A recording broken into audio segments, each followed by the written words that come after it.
정성을 다하는 국민의 방송 KBS 주진우 라이브. 그냥 그렇다고요.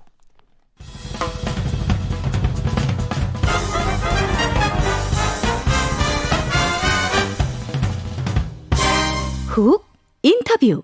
모두를 위한, 모두를 향한, 모두의 궁금증 훅 인터뷰. 서울 부산시장을 뽑는 보궐선거 8일 앞으로 다가왔습니다. 그런데 사전투표는 이제 사흘 앞으로 바짝 다가왔습니다. 정말 이제 코앞에 선거가 있습니다. 어제 서울시장 여야 캠프 분위기 살펴봤는데요. 오늘은 부산으로 가보겠습니다.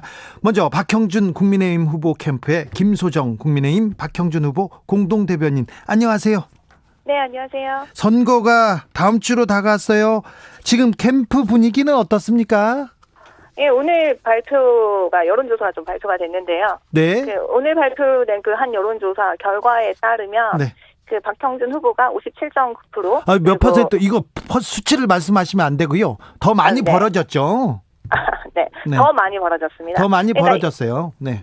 예전에 비해서 예. 점차 격차가 계속 벌어지고 있거든요. 네. 그래서 저희 캠프에서 이렇게 지속적으로 격차가 벌어지는 거는 네. 그동안 더불어민주당이 정말 심각한 정도의 네거티브 공방이나 아니면 네거티브 캠페인이 가열되면서 예. 부동층까지 이제 민주당에서 돌아서고 있다. 그리고 현 정부와 더불어민주당에서 떠난 민심이 점점 더 돌아서고 있는 것이 아니냐, 그런 느낌이고요. 현장에서 네. 시민들 만나보면 무슨 말을 가장 많이 하십니까? 지역 경제 좀 살려달라. 네. 세금 때문에 못 살겠다, 죽겠다. 이런 말씀 제일 많이 하시고. 네. 그 다음으로 하시는 말씀은 오고돈 전 시장 재판 지금 어떻게 되고 있냐. 예. 민주당 후보 안 나온다고 했으면서 왜 나왔냐. 이런 네. 말씀. 그리고 의외로 가덕도 말씀은 거의 안 하시더라고요. 가덕도 얘기는 별로 안 한다. 네, 알겠습니다. 가덕도 신공항에 대한 박 후보의 입장은 어떻습니까? 지금 박 후보는 일단 가덕 신공항은 20년 된 남북간의 염원으로 반드시 필요하다는 그런 입장이고요. 예. 근데 이제 특별법이 최근에 통과가 되긴 했지만 네. 그 이후에도 실제로 가덕 신공항을 실질적으로 추진하기 위해서는 여러 과제나 난제가 있기 때문에 네. 그래서 박 후보는 가덕 신공항의 활주로를 좀 2개로 늘려가지고 허브 물류 공항으로서 입지를 좀 굳히는 게 가장 중요하다는 그런 입장이고요. 적극적으로. 그래서, 예. 네, 그래서 이를 위해서는 남북간 전체가 상생 발전할 수 있어야 한다는 점에서 여러 이해관계를 떠나서 부울경의 어떤 통합 논의가 필요하고, 그래서 좀 초당적 협의체를 좀 구성을 해보겠다, 그런 입장입니다. 박형준 후보가 정권을 민심의 몽둥이로 때려야 한다 강조했는데요. 몽둥이로 때려야 됩니까? 그 말씀을 저희 박 후보가 예. 직접 하신 말씀은 아닌 것 같아요. 그래요? 그거는 박 후보가 직접 말씀을 하신 건 아니고요. 네. 민심을 때려잡자 이런 건 아니고 저희 박 후보 측에서 예. 그동안 상당히 이제 많은 공약 말씀을 하셨어요. 네. 네, 공약 관련해서도 발언도 많이 하시고, 그리고 유세에서도, 그리고 공약 관련해서 상당히 많이 발언을 하는데, 그게 어떻게 된 건지 언론에서 잘 보도가 좀 안 되더라고요. 네. 근데 저희가 그래서 국민의힘에서 이제 미디어 특위를 좀 구성을 해서, 예. 이 언론에서 좀 문제가 있다라고 해서, 여러 가지 좀 조사 리서치를 좀 해보니까, 네. 역시나 김 후보 측의 어떤 공약은 상당히 이렇게 좀 꼼꼼하게 보도가 되는데, 어떻게 된 건지 박 후보 측의 공약은 거의 보도가 되진 않는 것 같아요. 그래요? 그래서 그런 오해가 좀 있으시고, 정권을 때려잡아야 된다, 이거는 어떤 정권 심판론은 민심이 가장, 그런 부분에 있어서 좀 두드러진다고 좀 보시면 될 것 같고요. 알겠습니다. 네. 정책이 박형준 후보의 정책은 잘 보도가 되지 않는다 얘기하면서 했는데, 지금 아무튼 시대 정신이 부동산 정책이 가장 중요하다고 관심을 갖고 있는데, 자, 박형준 후보의 부동산 정책은 무엇입니까? 이건 좀 말씀을 좀 많이 드려야 될 것 같은데. 네. 먼저 김영순 후보 부동산 정책에 대해서 말씀을 드리면, 김영순 후보는 향후 5년간 공공주택 5만 채를 공급하겠다, 이런 뜻이고요. 그리고 그 외에 복합형 공공주거센터를 이제 설립하겠다, 이건데, 근데 문제는 5만 호를 도대체 어디다 한다는 것인가, 이런 의문점이 있는 거고요. 이게 상당히 많은 규모인데, 결국에는 용적률과 건폐율을 완화하는 식으로 될 수밖에 없는데, 그 용적률과 건폐율을 완화하다 보면 그 아파트 간격이 상당히 따닥따닥 붙어 있고, 그리고 아주 조밀하고 아주 높은 고층의 아파트, 그러니까 채광도 잘 안 되고 사생활 보호도 잘 안 되는 그런 아파트, 거기다가 LH 이름이 딱 붙어 있다는 거죠. 근데 이게 우리 국민이 원하는 아파트냐? 라는 게 가장 문제고, 네. 그리고 김 후보가 최근 그 연일 그 조망권을 해치는 고층의 아파트를 상당히 많이 비판을 하고 있는데, 네, LCT요. 근데 네. 공공주택 5만 호를 공급하기 위해서 이렇게 용적률을 완화할 수밖에 없는데, 그렇다면 결국에는 LH가 붙어있는 고층 아파트를 지을 수밖에 없다는 겁니다. 근데 이 고층의 브랜드 아파트는 조망권 침해는 안 되고, 그 LH 아파트에 어떤 조망권 침해는 문제가 없다는 것인가? 뭐 제 느낌은 좀 그렇다는 거죠. 자, LCT에 대한 그 분양 논란, 그리고 자녀 입시 비리 의혹, 그리고 재산 신고 누락, 계속해서 박형준 후보에 대한 비판 수위를 높이고 있습니다. 민주당에서는 이런 네네. 논란에 대해서 어떤 입장입니까? 캠프는? LCT는 특혜 분양이 아니라 정상 분양이라는 거를 좀 강조드리고 싶고요. 그 한 가지 아쉬운 점은 2017년경에 이미 LCT 관련해서 그 4개 당의 원내대표 합의로 LCT 특검을 하자고 이미 한 바 있습니다. 근데 그때 뭐 다들 기억하실지 모르겠는데, 더불어민주당이 LCT 특검을 환영한다고 하면서 그 나중에 뭐 애매모호하게 이걸 정치 쟁점화 하지 말자라는 그런 입장을 좀 취해가지고 그때 상당히 그것 때문에 좀 흐지부지 됐습니다. 더불어민주당이 LCT 특검을 거부하거나 좀 흐지부지하게 만들었습니까? 명확하게 거부를 한 건 아니고 찬성한다고는 했어요. 근데 나중에 이것을 정치 쟁점화 하는 것은 뭐 바람직하지 않다라는 그 입장을 보여가지고 그때 좀 흐지부지 됐거든요. 근데 제 생각에는 그때 LCT 특검을 적극적으로 추진했더라면 이제 와서 이런 의혹 자체가 생기지 않았을 것인데, 네. 그런 좀 아쉬움은 있고, 근데 더불어민주당이 최근에 다시 LCT 특검하자, 그런 입장을 발표했는데, 저희 국민의힘 측에서는 이게 3년 만에 이런 답변을 좀 들은 거거든요. 아주 명확한 답변을. 네. 그래서 좀 시기가 좀 애매하고 그 의도가 좀 무엇인지 좀 궁금하긴 하지만 저희 국민의힘에서도 아주 뭐 적극적으로 환영한다는 그런 입장입니다. 알겠습니다. 재산 신고가 누락됐어요. 재산이 네. 좀 많으셔가지고. 네. 이 부분은요? 이 부분이 민주당에서 고발을 하셨더라고요. 공직선거법 위반. 이게 뭐 허위사실 공표죄라고 하는데, 이거는 좀 제가 말씀을 드리고 싶은 게, 박형준 후보가 2억 3천 정도를 이제 누락이 됐습니다, 최근에. 근데 박형준 후보의 그 재산이 뭐 48억 정도에서 그 2억 3천만 원이 딱 누락이 됐을 때 45억 정도인데, 그 두 개의 차이가, 그 정도의 차이가 있어서 박 후보에 대해서 뭐 어떤 다른 이미지가 형성이 될 것이냐, 뭐 그렇게는 좀 보이지 않는다는 거죠. 근데 이것을 의도적으로 누락을 한 경우에 그 박 후보는 뭐 추후에 뭐 당선 무효형까지 받을 수가 있는데, 그런 위험을 무릅쓰면서까지 굳이 이런 아무런 기대익도 없는 그 재산을 의도적으로 누락을 신고했을 것인가, 뭐 그건 좀 과하다는 거죠. 45억이나 48억이나 비슷한데 의도적으로 했겠냐, 이런 얘기인데요. 자, 그러면요, 또 국회 레스토랑 운영권을 지인한테 특혜로 줬다, 임대료도 안 받는다, 이런 의혹을 받고 있습니다. 국회 레스토랑 같은 경우에는 지금 문제가 있는 게, 그 당시 운영에 관심을 보인 곳이 그 대기업은 국회가 상당히 시끄럽다라고 해서 다 거부를 했었고요. 그리고 그 운영에 관심을 보인 것이 업체 하나뿐이었습니다. 그래서 그 업체가 지금 계속 운영을 하고 있는 거고. 네, 어쩔 수 없이. 근데 이게 제가 좀 보니까, 예. 얼마 전에 그 김 후보가, 예. 저희 국민의힘에서 좀 의혹을 제기한 게 있어요. 그 김 후보가 부암동의 형 소유의 부지를 부산 진구청이 매입한 것이 문제가 있지 않냐라고 했더니, 그 김 후보와 그 부산 진구청이 하는 해명이, 당시에 그 구청이 하는 사업에서 필요한 부지가 있었는데 적당한 부지가 없었고, 마침 부동산에 나와 있는 부지가 그거였다라고 해서 그런 입장을 해명을 하셨더라고요. 예. 근데 그런 입장하고 뭔가 좀 많이 비슷하다, 그런 네. 느낌은 들고요. 알겠습니다. 네. 이번 선거는 이 정권의 위선과 무능과 오만과 실정을 반드시 민심의 몽둥이로 때려주는 선거다. 이건 박형준 후보가 해운대 유세에서 하신 말씀이라고 중앙일보가 보도했습니다. 네. 그건 아마 거기 거기 좀 지지자분들께서 예. 그런 분위기로 좀 많이 좀 그렇게 막 부추기 그런 분위기가 좀 형성이 되지 않았나 싶고요. 네, 왜냐하면 네. 선거 저희가 뭐 유세니까요.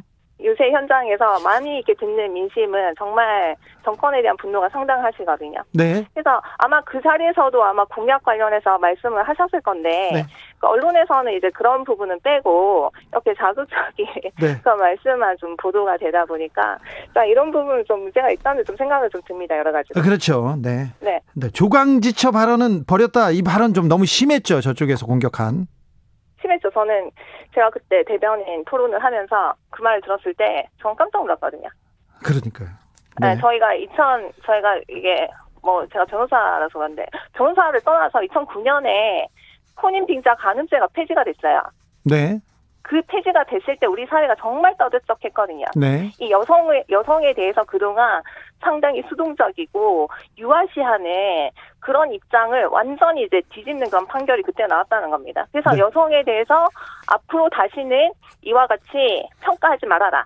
라는 게 헌법재판소에서 이렇게 명확하게 제시됐어요. 알겠습니다. 네. 네, 근데 다시 그런 말을 좀 들으니까 네. 좀 충격 좀 받았네요, 저도. 조금 전 김소정 대변인께서 구체적인 수치를 언급하셔서 제가 이거 읽어야 됩니다. 한국사회 여론조사연구소가 프레시안 의뢰로 지난 28일과 9일 부산 유권자 1,004명에게 물은 결과 박형준 후보, 김명춘 후보 양자 대결에서 57.9% 대 31.5%로 조사됐습니다. 자세한 내용은 중앙선거 여론조사 심의위원회 홈페이지를 참조하시기 바랍니다.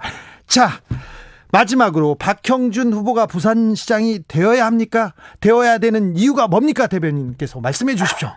네, 좀 여러 가지가 있는데 박형준 후보는 그 지난 30년간 부산을 이게 삶의 터전으로 삼으셨던 분이고 그리고 부산의 위기에 대해서 현재 가장 정확하게 진단이 가능합니다. 그리고 박 후보는 우리나라에서 지금 현재 필요한 혁신적 리더십과 그리고 민주적 리더십을 부산 시민들께 충분히 보여드릴 수 있고 30년간 부산에서 사시진 않았는데요?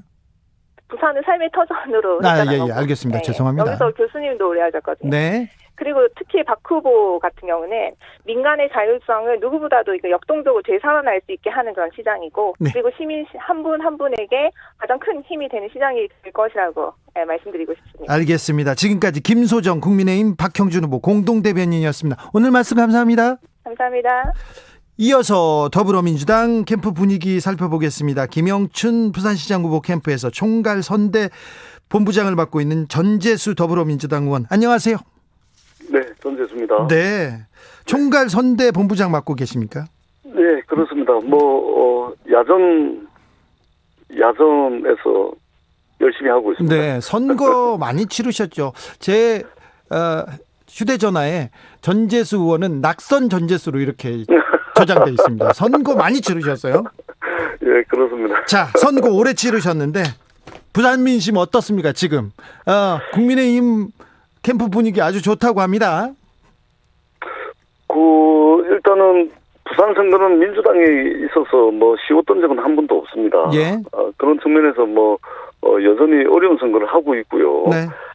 다만 최근에 박형준 후보, 사실 저도 이제 박형준 후보 개인에 대해서는 굉장히 좋은 인상을 가지고 있었는데 네. 선거가 본격화되면서 박형준 후보를 둘러싼 의혹들이 네. 하루가 멀다 하고 계속해서 쏟아져 나오고 있습니다. 네. 그러다 보니까 이 부산 시민들도 처음에는 잘 몰랐던 사실이 막 밝혀지니까 이분들이 이제 부동층으로 많이 이제 돌았었어요. 네. 그래서 저희들이 대략 보기에 상당히 많은 부동층들이 있다 보고 네. 선거가 이제 한 10일 정도 남았는데 지금 저희들은 충분히 이게 막판에 역전이 가능한 수준까지 선거 분위기가 좀 잡혀가고 있다, 이렇게 지금 판단을 하고 있습니다. 분위기는 좋아지고 있다, 잡혀가고 있다 얘기하시는데 박형준 후보에 대한 특혜 의혹 하루가 멀다 하고 정말 쏟아지고 있습니다. 쏟아지고 있는데 여론조사 결과에는 전혀 영향을 못 미치는 것 같아요. 이건 어떻게 그렇습니까? 예. 일단은 지난주까지 여론조사 결과는 사실은 이제 국민의힘의 경선 이벤트 효과, 예. 단일화 효과가 극단적으로 여론조사 결과에 반영이 된 것이고요. 네. 그리고 이번 주 초 아마 후반 그러니까 이 여론조사 결과를 공표할 수 없는 시점이 되면 네. 컨벤션 효과라든지 이런 단일화 효과가 상당 부분 이제 좀 여론조사에서 빠질 거라고 보고 있고요. 네. 실제 민주당 지지자들이 이제 선거에 크게 이게 관심이 없었는데 네. 여러 가지 의혹들이 나오면서 이번 선거도 결국은 이제 도덕성 문제 때문에 새롭게 치러지는 보궐선거인데 도덕적으로 이렇게 문제 있는 사람이 이게 당선이 되면 어떻게 하나 이런 불안감들이 있어서 상당히 좀 결집을 하고 있는 양상입니다. 특히 이런 식으로 만약에 선거가 끝이 나서 박형준 후보가 부산시장이 된다면 이 부산시장 임기가 잔여 임기 1년 3개월이거든요. 1년 3개월 동안 사실상 검찰 수사받고 경찰 수사받고 또 부산시 의회 집중적인 견제를 받으면서 사실은 아무 일도 못하는 부산시장이 탄생하는 거 아니냐. 이런 불안감들이 부산 시민들 사이에 급속도로 확산이 되고 있어서 저희들이 이 부분들을 상당히 좀 김영순 후보가 대안도 제시하고 한다면 막판에 좋은 결과가 있을 것으로 저희들은 확신을 하고 있습니다. 알겠습니다. 박형준 후보 둘러싼 의혹 가운데 LCT 특혜 의혹 어떤 점이 문제입니까? 가장 문제가 뭡니까? 이 박형준 후보 가족이 LCT를 2015년도 10월 28일 날 그 아들, 딸이 아래위청으로 두 채를 동시에 매입을 합니다. 네. 이게 특혜 분양이라는 의혹이 제기가 되고 있는데, 근데 기본적으로 이런 법적인 문제를 떠나가지고 부산 시민들에게 있어서 LCT는 어떤 상징이냐면 불법과 탈법과 비리의 상징이 바로 LCT입니다. 네. 해운대 이 좋은 풍광, 경치 이것은 부산 시민들 전체의 것인데 여기에다가 말하자면 410m 높이의 100층이 넘는 주상복합 아파트가 들어섰는데 이것은 여기에 시행사 대표를 했던 분도 구속돼 있고 그 지역의 구청장 국회의원 했던 분도 지금 구속이 돼 있고 그래서 부산 시민들에게 있어서 LCT는 불법, 탈법, 비리의 상징이자 부산 시민들의 아픔이에요. 네. 그리고 이렇게 탄생한 아파트에 부산시장이 되고자 하는 사람이 거기에 살고 있고 그리고 그 사는 과정도 상당히 여러 가지 의혹들이 낳고 있기 때문에 부산 시민들이 정말로 이런 사람이 부산시장이 돼서는 안 되겠다라는 여론이 확산이 되고 있고요. 그다음에 이 박형준 후보의 아들과 따님이 그 B동 아래위청으로 이제 계약을 했는데 이게 사실은 2015년도 10월 28일 날 이렇게 계약을 했는데 이게 이 날벼락을 맞을 확률보다도 이게 적어요. 이렇게 아래위청으로 계약을 한다는 것 자체가. 네. 그래서 그리고 또 처음에는 정상적인 거래라고 했다가 정상적인 분양이라고 계속 얘기하고 있습니다. 그렇습니다. 그런데 이제 결국은 박형준 후보의 부인이 아들 아파트를 산 것이거든요. 예. 그러니까 이게 하나가 밝혀지면은 또 다른 의혹이 나오고 네. 그것이 또 밝혀지면 또 다른 의혹이 나오고 그래서 저는 박형준 후보가 이 거짓말로 계속 듣고 있다. 손바닥으로 하늘을 가리려고 하는데 그러다가 손바닥이 다 타고 남는 게 없어집니다. 손바닥이 탑니까? 네. 다 탑니다. 다 타버리고 남는 게 없어질 정도로 지금 거짓말을 듣고 있는 상황이라 저희들은 부산 시민들에 대한 예의 차원에서라도 명쾌하게 해명을 해야 된다. 그러지 않으면 정말 부산시장 1년 3개월 동안 5만 가지 조사받으면서 1년 3개월을 허송세월을 할 가능성이 굉장히 많다는 말씀을 드리겠습니다. 프리미엄도 거의 없었다고 하고요. 복비가 없다는 게 또 의아하다는 분들이 많습니다. 그렇습니다. 이 부분 제가 조금 더 말씀을 드리면은요. 이 박형준 후보는 특혜가 없다라고 이제 주장을 하고 계시는데 당시에 LCT 분양이 원활하게 되지 않은 측면은 있었지만 그리고 프리미엄이 거의 없었다라고 박형준 후보가 이야기를 하는데 로얄동인 그 B동이 이제 로얄동인데 로얄동과 로얄청에 있어서는 미분양이 발생한 게 아니거든요. 네네. 그러니까 LCT 전체로 보면 미분양이 발생을 하긴 했는데 이 박형준 후보의 아들 딸이 매입한 그 아파트 그 동과 그 라인에 있어서는 사실상 이제 그 미분양이 아니었다는 말씀을 드리고, 그 다음에 이게 굉장히 그 로얄 라인의 로얄 동이기 때문에 프리미엄도 상당히 높게 형성돼 있었다는 것이 주변 부동산 업계의 중론이고요. 이러한 언론 보도가 다 있었습니다. 예. 그렇기 때문에 박형준 후보의 해명은 상당히 부족하다 이렇게 말씀을 드리고, 프리미엄도 1억을 주고 샀다고 이야기를 했는데 그게 2020년 4월경인데 저희가 2020년 1월부터 2020년 4월까지 국토교통부의 실거래가 등재 시스템이 있거든요. 네. 여기에 보면 네. 박형준 후보 아들, 딸이 가지고 있는 그 물건보다 더 안 좋은, 입지가 안 좋은, 그리고 분양가가 낮은 네. 물건조차도 프리미엄이 최소 2억 5천에서 전재수 최대 의원님. 3억 6천까지 돼 있거든요. 네. 예. 전재수 의원님, 우리가 네. 시간을 다 박형준 후보의 얘기만 다 써가지고요. 김영춘 후보의 공약을 못 듣고 있어요. 2329님께서 박형준 후보 의혹 아무리 밝혀져도 당선에 문제없대. 그게 지금 민심이래. 이렇게 얘기하시는데 이 부분은 또 어떻게 하실 거예요? 자, 절대 그렇지 않다는 말씀을 드리고요. 예. 이번 재보궐선거는 도덕성 문제 때문에 치러지는 선거입니다. 네. 민주당의 기책 사유가 있긴 하지만 네. 도덕성이 문제가 많은 사람을 아무나 그냥 막 뽑는 선거가 아니거든요. 예. 그래서 박형준 후보가 상당히 오판을 하고 있다라는 말씀을 드리고, 자, 부산 시민들이 굉장히 분노하고 있습니다. 박형준 문제 있대. 그런데 김영춘한테 마음 안 간대. 그렇게 얘기하는 사람들한테는 뭐라고 얘기하고 싶습니까? 김영춘이 어떤 공약으로 부산을 살릴 수 있다. 얘기해 주십시오. 부산시장 잔여 임기가 1년 3개월입니다. 예. 지금 선거는 1년 3개월짜리 부산시장을 뽑는 선거고요. 예. 그렇기 때문에 지금 부산시장 잔여 임기 1년 3개월은 사실상 부산에게 있어서는 골든타임입니다. 네. 오늘도 가덕신공항 국토교통부가 이제 국무회의에서 보고를 했는데, 당장 내년도 예산에 2029년도 가덕신공항을 개항하기 위해서는 내년도 예산안에 태워야 되는데, 네.